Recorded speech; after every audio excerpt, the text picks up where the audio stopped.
Good morning students. तो इन्वर्टिबिलिटी में next जो आपके पास थ्योरम है कि if T S U are linear operators on V, linear operators हैं, that means T is from V to V, S is from V to V, U is from V to V, and they are linear operators such that ts is ut is I। ठीक है, ये given है। Then prove that T is invertible and T inverse is S और U, S U. ठीक है, तो we are given T S and U, they are linear operators and ts is ut is I। Now first thing to prove is t is invertible। तो t is invertible के लिए आपको क्या prove करना पड़ेगा कि t is 1 1 and on 2। ये जो आपकी सेकेंड थ्योरम थी है ना, t is 1 1 and on 2 कल करवाई थी, थोड़ी लेंथी थी कि t is invertible if and only if t is 1 1 and on 2। तो first thing to prove is t is 1 1। अब t आपने देख लेना ना कि t is from v to v, this is a linear operator. तो 1 1 के लिए दो एलिमेंट्स लेते हैं बिलोंगिंग टू दिस v। तो let x and y they belong to v and let tx is equal to ty and we will prove that x is equal to y। अब tx is ty, हमने कुछ operate करना, कोई operator tx is ty, पीछे नहीं ना operate करते, हमेशा ज़्यादातर हम करते हैं कि प्री मल्टीप्लाई, दैट इज़ पहले ऑपरेट करें। तो operating U on both sides, क्योंकि यू टी बन जाएगा ना फिर यू टी, और यू टी क्या हो जाएगा आई। तो operating U on both sides, तो यू ऑपरेट कर दिया आपने, तो this implies U of T X is U of T Y. तो this is U T of X is U T of Y, and what is U T is I. तो this is I of X is I of Y, where U T is I, ये given है आपको। तो आई of x क्या होता है X and I of Y is Y. तो therefore आपने स्टार्ट किया कि T X is T Y, तो this implies X is equal to Y, where X and Y they belong to V, v को belong करते हैं। तो therefore T is 1 1। Now second thing to prove is t from v to v is onto. तो onto के लिए क्योंकि t invertible है, तो और s भी आपके पास एक ऑपरेटर है, s is from v to v, क्योंकि तीन ऑपरेटर्स गिवन है ना, T S and U, theorem में दिया है कि if T S and U they are linear operators, S is linear operator, U is T, S is U, T is I. Now since S is from V to V, this is a linear operator. ठीक है, ये दिया है। तो this implies for, मतलब operator है ना linear operator, on to नहीं, ऑन टू के लिए पीछे से स्टार्ट करते हैं, अगर ऑपरेटर हो तो इधर से। तो for y belonging to v there exist x belonging to v such that s of y is क्या हो जाएगा x। For y belonging to v there exist x belonging to v such that s of y is equal to x। ठीक है, तो अब आपने इसमें t operate कर दिया, तो this implies t of s of y is t of x, और this is T S of Y is T X, and what is your T S क्या गिवन है I of Y is equal to T X, that is Y is T X. क्योंकि आपको आप लिख भी सकते हो कि T is onto if, क्योंकि मैंने काफ़ी बार लिखा है, तो आप एक लाइन आप ऐड कर सकते हो कि for Y belonging to Y there exist V belonging to V such that क्या होना चाहिए वाई इज़ टी एक्स, ऐसा आना चाहिए, such that Y is T X. For Y belonging to V there exist x belonging to v such that y is t of x। तो ये आ गया आपके पास y is t of x। हमने s के साथ स्टार्ट किया, चाहे u के साथ कर लेना, पर है ना, ठीक है, u के साथ भी कर सकते हो, s के साथ भी। पर एस के साथ स्टार्ट करना इजी है क्योंकि फिर आप टी ऑपरेट कर दोगे, प्री मल्टीप्लाई कर दोगे ना। तो therefore T is onto, तो T is 1 and onto, therefore T from V to V is invertible. T invertible के लिए आपने प्रूव किया T is 1 and onto, ठीक है। नाउ अब इसमें जो नेक्स्ट आपको प्रूव करना है, second part to prove is T inverse is S is U. T inverse is S is U, इसके प्रूव करने के लिए now we have this thing to show T inverse is equal to S is equal to U. तो since T S is equal to I, ठीक है ना, पहले एक ले लिया, T S is I T inverse के लिए। तो क्योंकि टी इन्वर्टिबल है, बिकॉज टी इज़ इन्वर्टिबल, ये हमने प्रूव कर दिया, तो therefore T inverse exist because T is invertible, तो therefore T inverse exist. तो pre multiply by T inverse, तो T inverse of T S, this is T inverse into I, तो that is T inverse T into S is T inverse, ठीक है ना। T S लिया पहले, T S is I, ये given है। तो सिंस टी इज़ इन्वर्टिबल, तो आप we that means T inverse exist, तो pre multiply by T inverse, तो therefore S is equal to T inverse. तो एक तो आ गया कि टी इनवर्स इज एस। अब आप दूसरा ले लेंगे, सेकेंड थिंग क्या गिवन थी, U T is I, this is also given. अब U T is I, T is invertible, तो इसमें हम पोस्ट मल्टीप्लाई कर देंगे बाय टी इनवर्स, तो U T into T inverse, this is I into T inverse, दोनों side multiply किया, and this is U, मतलब ये एसोसिएटिव प्रॉपर्टी लगा दी ऑपरेटर्स में, क्योंकि मल्टीप्लिकेशन इज़ ऑलवेज एसोसिएटिव। तो this is U into T inverse is T inverse, तो this becomes U I is T inverse, that is U is T inverse. तो वैसे भी यहीं से पता चल रहा था कि टी एस आई है, तो that means T inverse is S, क्योंकि टी इन्वर्टिबल है, इसको इधर ले गए तो टी इनवर्स इज़ एस हो गया। यू टी इज़ आई है तो टी इनवर्स इज़ यू भी हो गया। तो ये थ्योरम थी, थोड़ा इसको देख लेना आपने। फिर आपके पास ये ना रिजल्ट्स हमने पहले भी किए होते हैं इन्वर्सिस में, जैसे आपने उधर किए थे मैट्रिसेस में भी करते थे ना, कि ए मैट्रिसेस अगर हों, square matrices A B inverses, B inverse A inverse, मतलब पीछे से होता है। तो इसी तरह ट्रांसफॉर्मेशंस में inverse of product of two transformations है ना, T into S inverse, this is S inverse T inverse. Alpha into T inverse is, this is alpha inverse T inverse. तो अल्फ़ा इनवर्स, अल्फ़ा तो एक scalar है, तो alpha inverse को कैसे लिख देते हैं, 1/अल्फ़ा, पर अल्फ़ा क्या होना चाहिए, नॉट इक्वल टू 0। तो दिस इज़ अल्फ़ा इंटू 1/अल्फ़ा into T inverse, and T inverse inverse is T, जैसे मैट्रिसेस में था। अगर आपने प्रूव करना है ना इनको, तो आप बुक से थोड़ा पढ़ लेना, है ना। वैसे इतनी ज़रूरत नहीं है, इतनी थ्योरम जो मैंने ये 2-3 की ना, इनको देख लेना, यही सफिशिएंट है। अगर फिर भी आप इनको करना चाहते हैं तो आप बुक से पढ़ें एक बार, कहीं स्टेप्स नहीं क्लियर हुए फिर आप मेरे से पूछ लेना, ठीक है।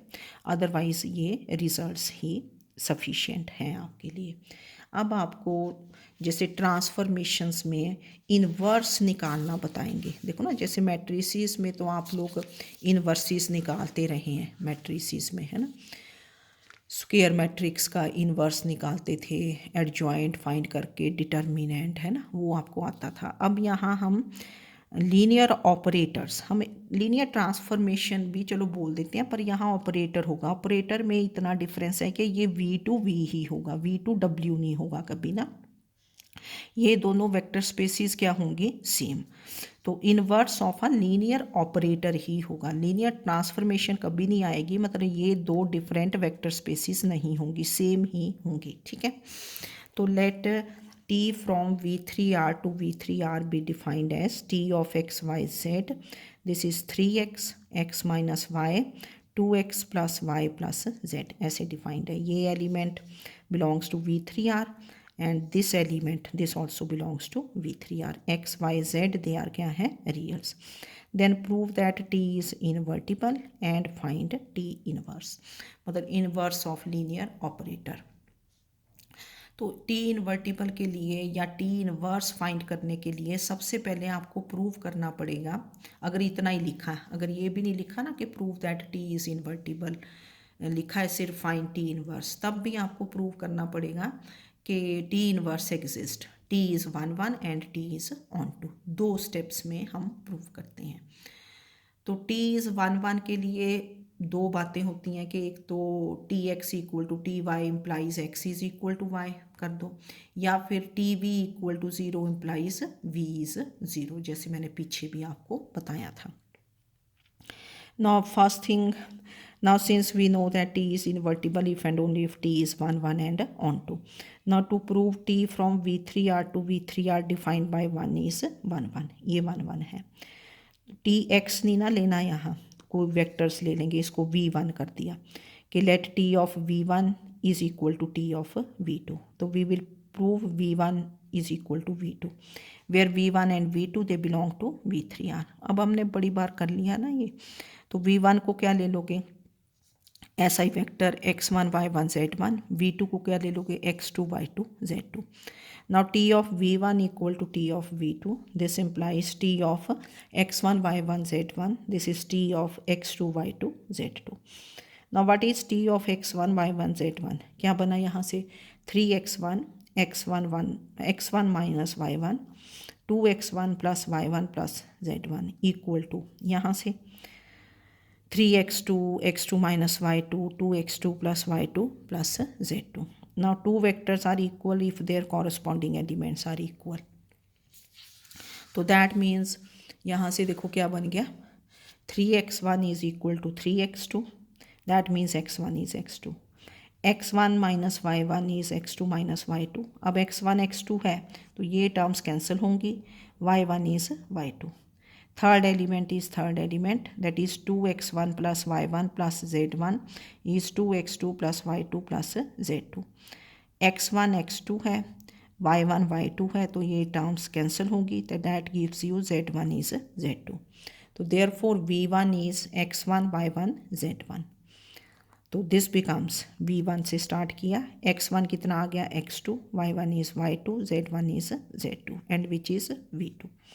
तो हमने स्टार्ट किया था कि T of V1 is T of V2. This implies V1 is V2. तो देयरफॉर T इज़ 1 1. या फिर आप प्रूव कर सकते थे कि T of V equal to 0 implies V is 0. अब V को क्या लोगे, x y z equal to 0 करोगे, मीन्स 0 0 0 वेक्टर. तो 3x is 0 means x is 0, x minus Y is 0 means y is 0. तो एक्स वाई जेड तीनों 0 आ जाएंगे, वैसे भी कर सकते हो. तो पहला 1 1 चाहे आप ऐसे कर दो, टी है ना. फिर सेकंड थिंग आपको प्रूव करना है कि टी इज़ ऑन टू, और ये ज़्यादा मतलब ज़रूरी होता है, और यहीं से हम इनवर्स निकालते हैं. Not to prove is T from V3R to V3R is onto. एक बार लिख लेंगे, दैट इज़ फॉर, चलो ऑन टू अब आपको आ ही गया. For W belonging to V3R there exist V belonging to V3R. वैसे तो दोनों V3R हैं, पर चलो है ना, ये इस V3R को सच दैट क्या होगा, W is T of V. तो ये जो V such that W is T of V को हम x y z ही ले लेंगे क्योंकि T ऑफ V है ना. फिर ये जैसे T ऑफ V होता है, T ऑफ ये, तो उससे फिर आपको ज़्यादा कन्फ्यूजन नहीं होता रहता. तो V को हम x y z ही ले लेते हैं जो यहाँ दिया होता है. तो let V is x y z and W is क्या ले लिया, ABC. W इज़ ABC, ठीक है. तो T of V is W, that means T of x y z is ABC. अब T of x y z क्या है, 3x x minus y 2x plus y plus z equal to ABC. Equality of vectors, 3x is A, ये x minus Y is B, 2x plus y plus z is C. तो यहाँ से x की value निकाल ली, A/3 आ गया. यहाँ से फिर y की वैल्यू निकाल दी, y को उधर ले गए, x माइनस B, x की वैल्यू यहाँ से A/3 माइनस B. तो this is a minus 3b divided by 3, तो y की वैल्यू आ गई। यहाँ से 2x plus y plus z is c, तो what is your z? z is c minus y minus 2x, तो substitute for y and x and we get z। तो z comes out to be, देखो ये बना -3 ये +3b -3c +3c, 3 cancel हो गया, तो z comes out to be -a plus b plus c। तो x y z in terms of किसके निकाल दिए हमने? ABC। तो देयरफॉर क्या लिखा? For w belonging to, for w ABC, w हमने ABC लिया था belonging to V3R, there exist V। What is your V? V भी इन टर्म्स ऑफ ABC आ गया, क्योंकि x y z था, तो we have in terms of ABC a/3, a minus 3b by 3 minus a plus b plus c। इसको order में लिखते हैं, पहले a फिर b, such that w is t of v। w को ABC लिया, there exist x, there exist v क्या है? x y z belonging to V3, there exist v, मतलब आपने v फाइंड करना, देयर एग्जिस्ट। तो v आपने x y z लिया, we find x y z in terms of a b c, तो such that this is, therefore this is on to। अब जो आपके पास ये आएगा ना ऑन टू के बाद हमने क्या करना है, वहीं से आपका इन्वर्स आएगा, तो therefore t is on to। Now since t is 1 1 and on to, therefore t is invertible। ठीक है, पहले 1 1 किया फिर on to किया, on to को जरा देख लिया आप, है ना। Now t of x y z is ABC, t of x y z is ABC, ये था ना t of v is w, t of v is w। अब t इन्वर्टिबल है, तो t को हम इधर ले आए कि t इनवर्स एग्जिस्ट, तो therefore t inverse ABC, this is क्या बन गया? x y z, t inverse, t इधर ले आए, t inverse ABC, this is x y z, that is t inverse ABC, this is. अब x y z की values थी आपके पास a/3, ये देखो ना पीछे से, दिस इज a/3, ठीक है ना, a/3, a minus 3b/3 and all that. ठीक है, तो ये वैल्यू पुट कर दी, तो देयरफॉर t इनवर्स ABC, तो दिस इज़ द इनवर्स। अब क्योंकि आपके पास जो गिवन ट्रांसफॉर्मेशन है that is in terms of x y z, the given transformation is in terms of x y z, तो इसका इन्वर्स निकालना है, तो इसका इन्वर्स इन टर्म्स ऑफ क्या निकाल दोगे? x y z ही कर दोगे, तो we replace ABC by x y z। ठीक है, तो therefore t inverse x y z, this is x/3, a is x, b is y, c is z, x minus 3y/3 minus x plus y plus z, this is the inverse of t। तो ये inverse कई बार पूछ लिया जाता है। Inverse के लिए transformation पहले 1 1 फिर ऑन टू मेन है कि W belonging to V3R, there exist V belonging to V3R। W को आपने ABC ले लेना, V को वही रखना x y z। ठीक है, फिर ये dv इस W करके यहाँ से x y z की values in terms of ABC आ जाती हैं, तो t of v is w, t of v is w, तो therefore t is onto. अब t of v is w, यहीं से आपका ऑन टू आ जाना है, मतलब inverse t of v is w ये, तो दिस इम्प्लाइज अब t 1 1 है, ऑन टू है, that means t inverse exist, तो t इनवर्स इधर ले आए, t inverse ABC, this is x y z की वैल्यूज़ पुट कर दी in terms of ABC, t inverse ABC, अगर इधर ABC है तो इधर भी इन टर्म्स ऑफ ABC, तो you replace ABC by x y z, तो दिस इज़ द इनवर्स। तो इनवर्स पूछ लिया जाता है, तो ये कर लेना आपने एक क्वेश्चन और थ्योरम, फिर नेक्स्ट क्वेश्चंस आप 1 2 इनवर्स फाइंड करने के ट्राई कर लेना। ठीक है, ओके, थैंक यू।